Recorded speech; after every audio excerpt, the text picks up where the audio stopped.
नमस्कार मंडळी, तुम्हा सर्वांचं खूप खूप स्वागत आहे माझ्या चॅनल। तर आज आपण अशा विषयावरती बोलणार आहोत किंवा अशी गोष्ट करणार आहे जी अगदी आपण कोणताही ऋतू असेल तर यूज करतो, ती म्हणजे सनस्क्रीन। तो उन्हाळा असो, पावसाळा असो किंवा हिवाळा असो, प्रत्येक ऋतूमध्ये एक गोष्ट जी कॉमन असते ती म्हणजे सनस्क्रीन। आणि आज आपण ती सनस्क्रीन अगदी बाहेरून न घेता घरी कशी बनवायची आणि ती किती छानरित्या उपयोगी येतं आणि त्याचा इफेक्ट अगदी मार्केटचे जे सनस्क्रीन असतात त्यासारखा दिसतो, परंतु ते कसं बनवायचं हे जाणून घेण्यासाठी व्हिडिओ अगदी शेवटपर्यंत। अगदी आपल्याकडे असतात की म्हणजे पहिलं ॲलोवेरा जेल, कोकोनट ऑइल आणि गोष्टीचा वापर करून आपण ही सनस्क्रीन बनवणार आहोत।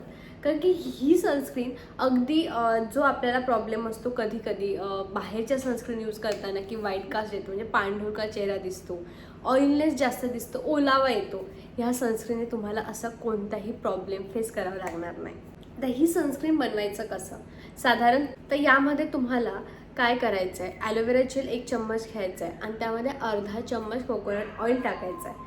अगदी खूप घोटायचं जोपर्यंत त्याचा व्हाईट कलर येत नाही किंवा व्हाईट पेस्ट होत नाही। तुम्हाला कधी व्हाईट कास्ट म्हणजे पांढरा भाग दिसणार नाही किंवा तुम्हाला तेलकटपणा हे सुद्धा जाणवणार नाही। आणि हे तुम्ही तुमच्या गरजेनुसार कधीही वापरू शकता, अगदी तुम्ही स्टोअर करू शकता, पण याचे इफेक्ट खूप छान आहे। कोणती सनस्क्रीन घ्यायची आणि मला ही सूट होते, ही सूट होत नाही, ही महाग आहे, यापेक्षा तुम्ही तुमच्या घरी अगदी कमी वस्तूंमध्ये सनस्क्रीन बनवू शकता। आणि हीच ती सनस्क्रीन होती जी मी तुम्हाला सांगायचं होतं।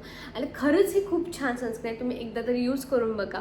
आणि आय होप तुम्ही ही यूज केल्यानंतर तुम्हाला अगदी कोणताही जो फरक जाणवेल तुम्हाला कमेंटमध्ये नक्की सांगा। आणि हा व्हिडिओ जर तुम्हाला आवडला असेल किंवा हा टॉपिक तुम्हाला आवडला असेल, हा टॉपिक तुम्हाला तितकाच युजफुल असेल, तर प्लीज व्हिडिओला लाईक करा, शेअर करा चॅनल। आणि मी तुम्हाला मिळते नेक्स्ट व्हिडिओमध्ये एक वेगळा विषय घेऊन। तोपर्यंत नमस्कार।